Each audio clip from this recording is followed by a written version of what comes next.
రావులపాలెంలో కాంతం అని ఒక ఆవిడ తన కొడుకు కోడలితో నివసిస్తూ ఉంటుంది. కాంతం ఎప్పుడూ అత్తపెత్తనం చూపిస్తూ కోడలు శైలజను రాచి రంపాలు పెడుతూ ఉండేది. కోడలా, బియ్యం చాలా ఖరీదెక్కువయ్యాయి. సంపాదించేవాడు నా కొడుకొక్కడే. అందుకే వాడి కోసం మంచి బియ్యం వండు. మనం జొన్న అన్నం తిందాంలే. పోనీ ఏదైనా వ్యాపారం పెట్టి తనకి కొంచెం సాయంగైనా ఉందాము అంటే మన దగ్గర వ్యాపారం పెట్టేంత డబ్బులైతే లేవు. సరే అత్తయ్యా, మీరు చెప్పినట్టే ఆయనకి మంచి బియ్యం వండుతాను. మనం ఎలాగో ఒకలాగా సర్దుకుపోదామత్తయ్యా. జొన్న అన్నం చాలా చప్పగా ఉండడంతో తినలేకపోతూ ఉండేది శైలజ. మరియు తనకిప్పటి వరకు అలవాటే లేకపోవడంతో చాలా ఇబ్బంది పడేది. అయితే ఒకరోజు అత్తయ్యగారు బయటికెళ్లారు. ఆవిడ వచ్చే లోపల ఏదైనా చేసుకుని తిన్నా బాగుండు. ఆ చప్పటి కూడి తినలేక నోరంతా పాడైపోతుంది. పోనీ ఆవిడ్ని అడిగేసి ఏమైనా వండుకుందామా అంటే అడగాలన్నా కూడా భయమే వేస్తోంది. అంతే, దాంతో వాళ్ళ అత్తగారికి తెలియకుండా కాసింత పెసరపప్పు, ఉప్పు, పచ్చిమిరపకాయలు, ఇంగువ అన్నీ వాళ్ళ అత్త చూడకుండా వేయించి పెట్టుకుని కనపడకుండా చెంగులో మూట కట్టుకుంటుంది. ఇంతలో కాంతం ఇంటికి చేరుకుంటుంది. ఏంటి శైలజ, ఎక్కడికెళ్తున్నావు? బయట చూడు ఎంత ఎండగా ఉందో. అత్తయ్య, నేను చెరువుకు వెళ్లి బట్టలు ఉతికేసొస్తాను. తర్వాత పండుగలున్నాయి, మళ్ళీ వెళ్ళడం అవుతుందో అవ్వదో అని. సరే సరే ఎల్లు, కానీ చీకటి పడేలోపే ఇంటికి చేరుకోవాలి. అలాగే అత్తయ్యగారు, తొందరగా వచ్చేస్తాను అని చెప్పి పరుగు పరుగున చెరువుకి చేరుకుంటుంది. ఎందుకంటే తను పచ్చడి నూరుకొని బట్టలు ఉతికి చీకటి పడేలోపు ఇంటికి చేరుకోవాలి. లేకపోతే వాళ్ళ అత్త ఆడే మాటలు వినడం కష్టం కాబట్టి. శైలజ పచ్చడిని నూరుతూ ఉండగా మంచి సువాసన వస్తుంది. అటుగా వెళ్తున్న ఆ ఊరి పెద్ద మంచినీళ్ళ కోసం ఆ చెరువుకి పక్కనే ఆగుతాడు. అమ్మా, ఏం చేస్తున్నావు? అది కూడా ఈ సమయంలో ఏంటమ్మా రుబ్బుతున్నావు? మంచి సువాసనే వస్తుందే. అయ్యా, పెసరపప్పు పచ్చడి రుబ్బుకుంటున్నానయ్యా, అందుకే అంతలా సువాసన వస్తుంది. అమ్మా, ఈ సువాసనకి అబ్బా నా నోరు ఊరిపోతుందనుకో. అదేంటో రుచి చూస్తాను, కొంచెం ఇస్తావా? అయ్యో, ఇస్తాను, తినండయ్యా అని చెప్పి ఆయన చేతుల్లో కొంచెం పచ్చడి వేస్తుంది. కారం ఎక్కువగా ఉండడం వల్ల ఒక్కసారిగా ఉలిక్కి పడతాడు. అమ్మా, రుచైతే అబ్బా బ్రహ్మాండంగా ఉంది గాని చాలా కారంగా ఉంది తల్లి. ఇది ఎలా చేసావో కొంచెం చెప్పమ్మా. అయ్యా, జొన్న అన్నం చాలా చప్పగా ఉంటుంది. వాటితో ఈ పచ్చడి తింటే చాలా బాగుంటుంది. నేను కొంచెం జొన్న అన్నం తెచ్చాను, వాటితో తినండి, మీకు చాలా రుచిగా ఉంటుంది. అంతే, శైలజ చెప్పడంతో చక్కగా కూర్చొని తింటాడు. అమ్మా, నీ చేతి వంట చాలా రుచిగా ఉంది. నీ చేత్తో ఏదైనా మంచి వ్యాపారం పెట్టమ్మా, చాలా బాగా వ్యాపారం జరుగుతుంది. నువ్వంత రుచిగా వండుతున్నావు తల్లి. శైలజకు బహుమతిగా కొంత ధనం మూట ఇస్తాడు. తను చాలా ఆనందపడుతూ తీసుకుంటుంది. బట్టల్లో పెట్టి ఆ నగదుని జాగ్రత్తగా వాళ్ళ అత్తగారు చూడకుండా తీసుకునెళ్తుంది. ఏమిటే అంతలా కంగారు పడుతున్నావు? బట్టలన్నీ సరిగ్గా ఉతికావా లేదా? అయినా ఇంటికి రావడానికి ఇంత ఆలస్యం ఎందుకైందే? బాగానే ఉతికానత్తయ్యా, కానీ అక్కడ ఎక్కువ మంది బట్టలు ఉతకడానికి వచ్చారు, అందుకే ఆలస్యం అయింది. ఆ డబ్బుల మూట తీసుకుని వెళ్లి పెరట్లో ఉన్న మొక్కల దగ్గర దాస్తుంది. ఇప్పుడు ఈ డబ్బుల మూట ఇంట్లోకి తీసుకునెళ్తే నేను పచ్చడి రుబ్బుకున్న విషయం ఆ అత్తగారికి తెలిసిపోతుంది. అయ్యో, ఏం చేయాలో అర్థమే కావడం లేదు. ఆవిడికి తెలిసిందంటే నన్ను ఇంట్లో నుంచి బయటికి పంపిస్తారు. శైలజ పక్కింట్లో ఉన్న తన స్నేహితురాలైన సుస్మిత ఇంటికి వెళ్తుంది. ఎందుకే అంతలా కంగారు పడుతున్నావు? ఏం జరిగింది? ఏం లేదే, మా అత్తగారి సంగతి మీకు తెలుసు కదా. తన కంటిలో పడకుండా నేనెళ్ళి పచ్చడి రుబ్బుకొని తింటూ ఉంటే అక్కడికి ఒక అతనొచ్చి పచ్చడి అడిగాడే నన్ను. తనకు చాలా రుచిగా అనిపించి తన దగ్గర ఉన్న కొంత ధనాన్ని నాకు ఇచ్చారు. ఇప్పుడు నా ధనం ఇంట్లో పెట్టుకొని వెళ్తే మా అత్తగారు ఏమంటారు అన్న భయం వేస్తుంది. అమ్మో, పెద్ద బాధ్యత తీసుకున్నావు. అయినా నీకు భయం లేదా? ఎవరైనా చూస్తే మీ అత్తగారికి చెప్పేస్తారేమో అని. అయిపోయిందని తిరిగి తేలేము కదే, ఇప్పుడేం చేయాలో దానికోసం చెప్పవే. అయితే ఒక పంచే, మొక్కలకున్న పువ్వులు తెంపడానికి మీ అత్తగారు వెళ్తారు కదా, అప్పుడు కొంచెం కనిపించేలా ఆ డబ్బులు పెట్టు. ఎవరో వదిలేశారేమోనని లోపలికి తీసుకొనొస్తే అప్పుడు ఆ డబ్బులు వ్యాపారం పెడదామని సలహా ఇవ్వు. ఒకవేళ ఆవిడ ఎవరో పడేశారని తీసుకుని వెళ్ళి పోలీస్ స్టేషన్లో ఇచ్చేస్తే ఏం చేస్తాం? డబ్బులు పోతాయిగా. చేస్తే ఇంకేం, ప్రశాంతంగా ఉండు. డబ్బులు ఉన్నాయని సంగతి మర్చిపో. అప్పుడు నువ్వు పచ్చడి తిన్న విషయం కూడా తెలీదు. సరేలే అని తను చెప్పినట్టే మొక్కల దగ్గరే ఆ డబ్బులు కనిపించేటట్టుగా పెడుతూ అప్పుడు పూజ కోసం పువ్వులు కోయడానికి వచ్చిన కాంతంకి ఆ డబ్బులు దొరుకుతాయి. ఇక్కడెవరు డబ్బులు పడేసుకున్నట్టున్నారే, ఇప్పుడేం చేద్దాం? శైలజ, ఎక్కడున్నావే? తొందరగా ఇటు చూడు, ఇక్కడ ఎవరో డబ్బులు పడేసుకున్నట్టున్నారే. అమ్మో, అవునత్తయ్య గారు, డబ్బులు ఎవరో పడేసుకున్నట్టున్నారు. వీటిని మనం లోపలికి తీసుకెళ్దామా? ఎవరివో ఏంటో లోపలికి తీసుకునెళ్తే మనల్ని దొంగ అనుకుంటారేమోనే. మనం ఎవరింట్లోనో దొంగతనం చేయట్లేదు కదా అత్తయ్యా. మన పెరిట్లో దొరికిన డబ్బుల్ని లోపలికి పట్టుకునెళ్దాం. దాన్ని దొంగతనమని ఎలా అంటారు చెప్పండి? అవునే, నువ్వు చెప్పేది కూడా నిజమే. కానీ ఇంత డబ్బులతో ఇప్పుడేం చేద్దాం? అయినా ఆ అబ్బాయికి విషయాన్ని ముందే చెప్పాలి నేను. మీ మాట ఎప్పుడైనా కాదంటారా మీ అబ్బాయి?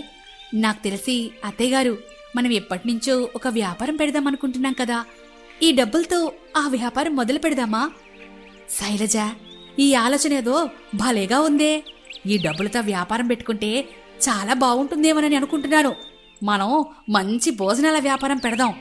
అందరూ వచ్చి చక్కగా తిని మన కుటుంబాన్ని ఆశీర్వదించెళ్తారు. ఏంటత్తయ్యా, భోజనాల వ్యాపారం అంటున్నారు? ఇంకేదైనా పెడితే బాగుండేదేమో. ఏంటి శైలజ, నాకన్నా నీకెక్కువ తెలుసా ఏంటి? నా మాటకి అడ్డు చెప్తున్నావు?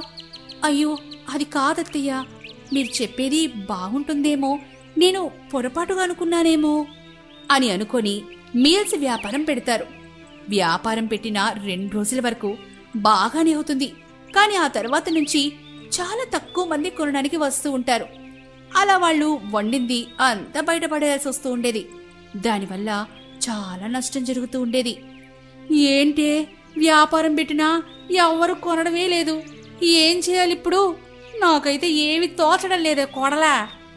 అత్తయ్య గారు, ఈ మధ్యన అందరూ డైట్ కోసమని రొట్టెలు తింటున్నారు కదా, ఆ వ్యాపారం పెడితే బాగుంటుందేమోనని అనుకుంటున్నాను. చాలా మందికి ఇంట్లో చేసుకోవడానికి సమయం ఉండదు కదా, అందుకే మనం తయారు చేసి పెడితే మన దగ్గరే వచ్చి కొనుక్కొని పట్టుకుని వెళ్తారు అత్తయ్యా. ఆ రొట్టెలకి కూర, ఆ పిండితో మనం పడలేమే కొడలా. దానికన్నా ఈ మీల్స్ వ్యాపారమే మంచిదేమో. చూద్దాం, కొద్ది రోజులు చూసి అప్పటికీ రాకపోతే నువ్వు చెప్పిన రొట్టెల వ్యాపారమే మొదలు పెడదాం. శైలజ మరి ఏం మాట్లాడకుండా వింటూ ఉంటుంది.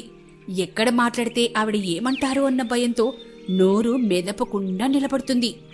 ఇంతలో అక్కడికి శైలజ భర్త మహేష్ వస్తాడు. ఏంటి, అత్తా కోడలిద్దరు మాట్లాడకుండా అలాగే కూర్చున్నారు? ఏం జరిగింది? కొంపదీసి ఇద్దరు కొట్టుకున్నారా ఏంటి? అయ్యో, ఏం లేదండి, వ్యాపారం జరగడం లేదని అలా కూర్చున్నాం అంతే. అయినా ఈరోజు భోజనం వ్యాపారం పెట్టాలంటే ఒక మంచి హోటల్ ఉండాలి. ఎందుకంటే వాళ్ళు కూర్చొని తినడానికి ఇష్టపడతారు. ఇలా రోడ్ల మీద పెట్టాలనుకుంటే మాత్రం సింపుల్గా తినేది పెట్టుకుంటే మంచిది. ఏంట్రా, మీ ఆవిడ చెప్పినట్టే రొట్టెల వ్యాపారం పెట్టమంటావా? అయితే సరే, అయితే రొట్టెల వ్యాపారమే పెట్టండి. ఎంతైనా మీరు పెద్దవాళ్ళు అయిపోయారుగా, మీ మాట అవ్వాలి, నా మాటలు ఎక్కడింటారు? శైలజ మరొక్క మాట కూడా మాట్లాడకుండా రొట్టెల వ్యాపారం మొదలు పెడదామనుకుంటుంది. ఎక్కడ మాట్లాడితే ఆవిడ ఇంకేం చెప్తారనుకొని కాంతంతో మరి ఏం మాట్లాడకుండా రొట్టెలు తయారీ కావాల్సిన ఏర్పాట్లు చేయడం మొదలు పెడుతుంది. అత్తయ్య గారు, నాకొక ఆలోచన వచ్చిందండి. ఎప్పుడు రొట్టెలు ఒకేలాగా చేస్తూ ఉంటాం, కానీ ఈసారి మనం వెరైటీగా రకరకాల రొట్టెలు చేద్దామని అనుకుంటున్నాను. అవేంటంటే బీట్రూట్ రొట్టె, క్యారెట్ రొట్టె, క్యాబేజీ రొట్టె, ఆలు రొట్టె, ఇంకా చాలా. అలా చేసుకుంటూ వెళ్తే చాలా మంది రుచిగా ఉందని కొంటారేమోనని నేను అనుకుంటున్నాను. మరి మీరేమంటారు అత్తయ్య గారు? బాగుంది శైలజ, ఈ ఆలోచన నాకు చాలా బాగుందే. చాలా బాగా ఆలోచించావు శైలజ. అలా వ్యాపారమైనాక అందరూ ఇంటికి చేరుకుంటారు. వెంటనే సుస్మిత వచ్చి శైలజని కలుస్తుంది. ఏంటి, ఆ రోజు నుంచి కనిపించడమే మానేశావు? ఏం జరిగింది అసలు? నువ్వు చెప్పినట్టే డబ్బులు మొక్కల్లో పెట్టాను. ఇప్పుడు ఆ డబ్బులతోనే మేం వ్యాపారం పెట్టాము సుస్మిత. నాకు మంచి సలహా ఇచ్చినందుకు చాలా చాలా థ్యాంక్సే నీకు. పోనీలేవే, ఎలాగో ఒకలాగా గండం గడిచిపోయింది కదా. ఆ డబ్బులతో వ్యాపారం పెట్టి సంతోషంగా ఉండు. ఇప్పటికే నువ్వు చాలా ఇబ్బందులు పడ్డావు. సరే, నేను వెళ్తాను. సుస్మిత అక్కడ్నుంచి వెళ్ళిపోతుంది. శైలజ రకరకాల రొట్టెల వ్యాపారం చేస్తూ వచ్చిన డబ్బులతో అన్ని ఖర్చులు చూస్తూ తనకు నచ్చినట్లు ఇంట్లో ఉండేది. సీతంపేట గ్రామంలో సత్యవతి కొడుకు శ్రీకాంత్ సాఫ్ట్వేర్ ఎంప్లాయ్, కోడలు శ్రీవల్లి హౌస్ వైఫ్, మనవరాలు మల్లిక చదువుకుంటుంది. శ్రీవల్లి ఆరు బయట గుమ్మం కడుగుతూ పక్కింటావిడతో మాట్లాడుతూ ఉంటుంది. హెల్త్ చెకప్కి మా పాపను తీసుకెళ్లాను. పాపకి కాల్షియం టాబ్లెట్స్ వాడమని చెప్పారు. ఆయనకి ఆఫీస్లో వర్క్ ఎక్కువగా ఉండటం వల్ల మా ఫ్యామిలీ హెల్త్ చెకప్కి వెళ్ళలేదు. మల్లిక వచ్చి శ్రీవల్లి పక్కన నిలబడింది. హెల్త్ చెకప్కి వెళ్ళిన వాళ్ళందరికీ వాళ్ళు మంచి గైడెన్స్ ఇస్తున్నారు, ఫుడ్లో చేంజెస్ చెప్తున్నారు. ఈరోజు మా ఆయన్ని ఎలాగైనా కన్విన్స్ చేసి హెల్త్ చెకప్కి తీసుకెళ్తాను. అమ్మా, స్కూల్కి టైం అయిపోతుంది, జడ వేయలేదు. మీ నాన్నని ఒప్పించి మనం హెల్త్ చెకప్కి వెళ్దాం, స్కూల్కి వెళ్ళకు. లత అక్కడి నుండి వెళ్ళిపోయింది. మల్లిక శ్రీవల్లి ఇంట్లోకి వెళ్ళిపోతారు. 2 డేస్లో ఎగ్జామ్స్ ఉన్నాయి. ఒక్కరోజు స్కూల్కి వెళ్ళకపోతే ఏమైపోదులే, హెల్త్ చెకప్ చేయించుకొని వచ్చేద్దాం. ఆ నాన్నగారు చెప్పిన మాటనే వినవు, నేను చెప్తే ఎందుకు వింటావు? మీ నాన్న చెప్పిన మాట మిలిటరీ ట్రైనింగ్ అంత స్ట్రిక్ట్గా ఫాలో అవుతున్నాను. శ్రీకాంత్ అక్కడికి వస్తాడు. బాక్స్ రెడీ చేసావా? ఆఫీస్కి బయలుదేరాలి. మల్లిక, ఇంకా స్కూల్కి రెడీ అవ్వలేదేంటి? హెల్త్ చెకప్కి వెళ్ళాలంట. మిమ్మల్ని 1 వీక్ నుండి అడుగుతున్నాను హెల్త్ చెకప్కి వెళ్దామని. ఈరోజు తప్పనిసరిగా వెళ్లాల్సిందే. ఓకే, మల్లిక ఇంట్లోనే ఉందిగా, నేను ఆఫీస్కి హాఫ్ డే లీవ్ తీసుకుంటాను. ముగ్గురం కలిసి హెల్త్ చెకప్కి వెళ్దాం. హెల్త్ చెకప్ జరుగుతున్న దగ్గరికి ముగ్గురు వెళ్తారు. ముగ్గురికి హెల్త్ చెకప్ చేస్తారు. శ్రీకాంత్కి ఐరన్ డెఫిషియన్సీ ఉంది, ఆకుకూరలు పెట్టమని చెప్తారు. ముగ్గురు కలిసి ఇంటికొచ్చేస్తారు. హెల్త్ చెకప్కి వెళ్ళటం వల్ల మీకు ఐరన్ డెఫిషియన్సీ ఉందని తెలిసింది. హెల్త్ చెకప్ 6 monthsకి ఒకసారి చేయించుకోవాలి. వర్క్ బిజీ వల్ల హెల్త్ చెకప్ నెగ్లెక్ట్ చేస్తున్నాను. తినే ఫుడ్లో ఎక్కువగా ఆకుకూరలు ఉండేలా చూసుకోమన్నారు. ఏదో షెఫ్ లాగా వెరైటీస్ చేసి పెడుతున్నట్టు ఫుడ్లో చేంజెస్ చేయాలని చెప్తున్నావు. అప్పుడే ఊరి నుండి బ్యాగ్తో సత్యవతి వస్తుంది. శ్రీవల్లి వెళ్ళి బ్యాగ్ అందుకుంది. ఏంటే, మీ అమ్మనని ఇంత పెద్దదాని అయిపోయావా? ఏవండి, అత్తయ్య గారిని కూడా తీసుకువెళ్ళి హెల్త్ చెకప్ చేయించండి. అందరూ వెళ్ళొచ్చారుగా, శ్రీకాంత్కి సెలవు రోజు వెళ్ళొచ్చులే. ఫంక్షన్ బాగా జరిగిందా అమ్మా? ఊళ్ళో అంతా బాగున్నారా? బాగున్నారు. ఫంక్షన్ బాగా జరిగింది. నేను ప్రయాణం చేసి అలసిపోయాను, వెళ్ళి విశ్రాంతి తీసుకుంటాను అని సత్యవతి అక్కడి నుండి రూమ్లోకి వెళ్ళిపోతుంది. శ్రీకాంత్ ఆఫీస్కి వెళ్ళిపోతాడు. మల్లిక మొబైల్లో వీడియో గేమ్స్ ఆడుకుంటూ ఉంటుంది. శ్రీవల్లి వంట పూర్తి చేసి వస్తుంది. మొబైల్లో గేమ్స్ ఎక్కువగా ఆడితే ఏదో ఒక రోజు ఆ కళ్ళకి సైట్ వస్తుంది. ఐ హాస్పిటల్ ఉంది, పోయినా బాగు చేయించుకుంటాను. మీ నాన్నకి ఐరన్ డెఫిషియన్సీ వచ్చింది, నువ్వు సైట్ వచ్చేలా చేసుకో. మనది జబ్బుల ఫ్యామిలీ అని అందరూ చెప్పుకుంటారు. మొబైల్ సోఫా మీద వేసి మల్లిక అక్కడి నుండి తన రూమ్కి వెళ్ళిపోతుంది. శ్రీకాంత్ ఆఫీస్ నుండి ఇంటికి వస్తాడు. మల్లిక వెళ్ళి సత్యవతిని నిద్రలో నుండి లేపుతుంది.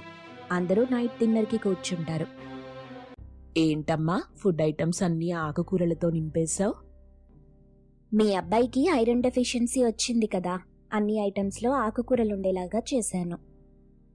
అయితే నువ్విక మీద నాన్నకు వేరే ఫుడ్, మాకు వేరేగా ఫుడ్ ప్రిపేర్ చేయి. అలా వద్దు, అందరికీ ఒకటే ఫుడ్ ప్రిపేర్ చెయ్యి.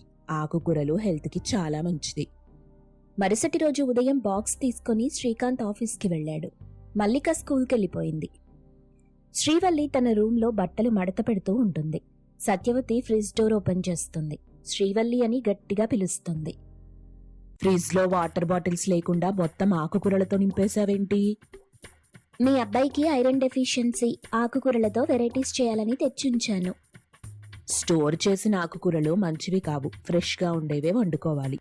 మరుసటి రోజు ఆదివారం. శ్రీకాంత్ ఇంటి దగ్గరుంటాడు. 5 ఆకుకూరలమ్మే వాళ్ళు వచ్చి వెళ్తారు. ఇంతమంది ఆకుకూరలమ్మే వాళ్ళు వస్తున్నారు. శ్రీవల్లి, మార్కెట్కి వెళ్ళటం మానేసావా? ఫ్రెష్ ఆకుకూరలు మంచివని వీధిలో వచ్చిన వాళ్ళ దగ్గర తీసుకుంటున్నాను. ఈరోజు ఆదివారం. చికెన్ బిర్యానీనో మటన్ బిర్యానీనో చెయ్యి, నేను మార్కెట్కి వెళ్ళి తెస్తాను. శ్రీకాంత్ మార్కెట్కి వెళ్ళి తెస్తాడు. శ్రీవల్లి వంట చేస్తుంది, అందరికీ వడ్డిస్తుంది. చికెన్ బిర్యానీలో కూడా ఆకుకూరలు కలిపి వండావా? ఈ రోజైనా ఆకుకూరలు లేకుండా తిందామనుకున్నాను.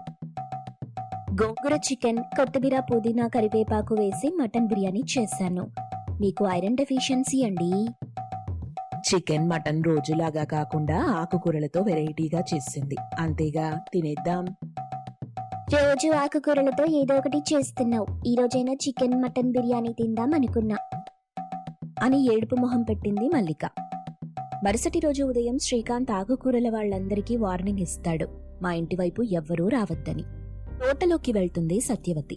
గట్టిగా శ్రీవల్లి అని పిలుస్తుంది. తోట మొత్తం ఆకుకూరలే ఉన్నాయి. ఫ్రెష్ ఆకుకూరలు రోజు వండుకోవచ్చని మన తోటలోనే పెంచుతున్నానత్తయ్యా. రోజు ఆకుకూరలు అమ్మే వాళ్ల దగ్గర కూరలు కొంటున్నావుగా, మళ్ళీ తోటలో ఎందుకు? మన వీధిలోకి ఆకుకూరలు అమ్మేవాడు రావటం మానేశాడు, అందుకని తోటలోనే వేశాను. ఆయనకి ఐరన్ డెఫిషియన్సీ కదా. మరుసటి రోజు ఉదయం శ్రీకాంత్ హాల్లో శ్రీవల్లితో మాట్లాడతాడు. వర్క్ గురించి డిస్కస్ చేయడానికి కొలీగ్స్ ఇంటికి వస్తున్నారు. అలాగే అండి, వాళ్ళకి టీ, కాఫీ, స్నాక్స్ అన్నీ అరేంజ్ చేస్తాను. వాళ్ళని లంచ్కి కూడా ఉండమని చెప్పాను. మంచి ఫుడ్ ఐటమ్స్ అరేంజ్ చెయ్యి. శ్రీకాంత్ కొలీగ్స్ తో లంచ్ లో కూర్చుంటాడు. కొలీగ్స్ లో ఒక అతను ఐటమ్స్ అన్ని ఆకుకూరలు యూజ్ చేసి చేశారు అంటాడు. జంతువుల్ని చంపేసి మాంసం తినటం మంచిది కాదని నా వైఫ్ నాన్ వెజ్ వండదు, వెజ్ ఫుడ్ ఐటమ్సే వండుతుంది. శ్రీవల్లికి మా హెల్త్ మీద కేరింగ్ ఎక్కువ, అందుకోసం ఎక్కువగా ఆకుకూరలతోనే వెరైటీస్ చేస్తుంది. న్యూట్రిషన్ ఫుడ్ వండుతుంది, అందులో చిరుధాన్యాలు, కూరగాయలు, ఆకుకూరలు ఎక్కువగా ఉండేలా చూసుకుంటుంది. ఆయనకి ఐరన్ డెఫిషియన్సీ, ఆకుకూరలు ఎక్కువ తినమన్నారు, అందుకని ఆకుకూరలతో ఫుడ్ వెరైటీస్ అన్నీ చేశాను. అందరూ వెళ్ళిపోతారు. మరుసటి రోజు ఉదయం బాక్స్ తీసుకుని శ్రీకాంత్ ఆఫీస్కి వెళ్తాడు. ఆఫీస్లో లంచ్ టైంలో అందరూ కూర్చొని భోంచేస్తున్నారు. శ్రీకాంత్ బాక్స్ ఓపెన్ చేసి చూస్తే అన్ని ఆకుకూరలతో ఫుడ్ ఐటమ్స్ ఉంటాయి. అక్కడందరూ శ్రీకాంత్కి ఐరన్ డెఫిషియన్సీ అని కామెంట్ చేసి నవ్వుతారు. శ్రీకాంత్ కోపంగా ఇంటికొచ్చేస్తాడు. శ్రీవల్లిని గట్టిగా అరుస్తాడు. ఏంటిది, 15 రోజుల నుండి ఆకుకూరలు తప్ప ఇంకేది వండవా? అవి తిని నోరు చప్పబడిపోయింది. మీకు ఐరన్ డెఫిషియన్సీ అండి, మీరు ఆకుకూరలు తినాలి, అందుకోసమే ఆకుకూరలు వండుతున్నాను అని అనేసరికి శ్రీకాంత్ శ్రీవల్లిని చెంప మీద కొడతాడు. శ్రీవల్లి ఏడుస్తూ తన రూంలోకి వెళ్ళిపోతుంది. ఇది సత్యవతి చూస్తుంది. సత్యవతి, శ్రీకాంత్ కూర్చొని మాట్లాడుకుంటారు. శ్రీకాంత్, నువ్వు చేసిన పనేమైనా బావుందా? శ్రీవల్లి చాలా అమాయకురాలు. అది చేసిన పనికి ఆఫీస్లో అందరూ నన్ను చూసి నవ్వుతున్నారమ్మా. శ్రీవల్లికి నువ్వన్నా మల్లికన్నా పిచ్చి ప్రేమ. హెల్త్ చెకప్ చేసిన వాళ్ళు చెప్పబట్టే కదా అది అలా చేసింది. ఐరన్ టాబ్లెట్స్ వేసుకుంటే సరిపోతుంది, నాకేదో అయిపోతుంది అనుకుని అలా చేస్తుంది. ఈ ప్రాబ్లంకి ఒకటే సొల్యూషన్, నువ్వు మళ్ళీ హెల్త్ చెకప్ చేయించుకొని నీకే ప్రాబ్లం లేదని శ్రీవల్లికి చెప్పు. అక్కడికి అప్పుడే మల్లిక వస్తుంది. చెకప్లో నాన్నగారు మీకేదైనా చిన్న ప్రాబ్లం ఉందని అమ్మకి చెప్తే మన పని అయిపోయింది. ఇంకా తెలిసిన డాక్టర్ దగ్గరికి తీసుకెళ్లి అన్ని నార్మల్గా ఉన్నాయని మీ అమ్మకి చెప్పిస్తాను. మంచిది, అలాగే చెయ్యి. వెళ్ళు, శ్రీవల్లితో మాట్లాడు. ఏడుస్తూ రూంలోకి వెళ్ళిపోయింది. శ్రీవల్లి వంటగదిలో నుండి బయటకొస్తుంది. ముగ్గురు చూస్తారు. అమ్మా, గదిలోకి వెళ్ళావు కదా, ఎప్పుడు వంటగదిలోకి వెళ్ళావు? ఎప్పుడు వంట చేశావు? మీ నాన్నకి ఐరన్ డెఫిషియన్సీ కదా, ఆకుకూరలు పెట్టకపోతే ఎలా, అందుకని వెళ్ళి వంట చేశాను. శ్రీకాంత్ తల కొట్టుకుంటాడు. మరుసటి రోజు ఉదయం శ్రీవల్లిని తీసుకుని హెల్త్ చెకప్కి వెళ్తాడు. శ్రీకాంత్కి టెస్టులు చేసి తను చాలా హెల్తీగా ఉన్నాడని చెప్తాడు డాక్టర్. తిరిగి ఇద్దరు ఇంటికొస్తారు.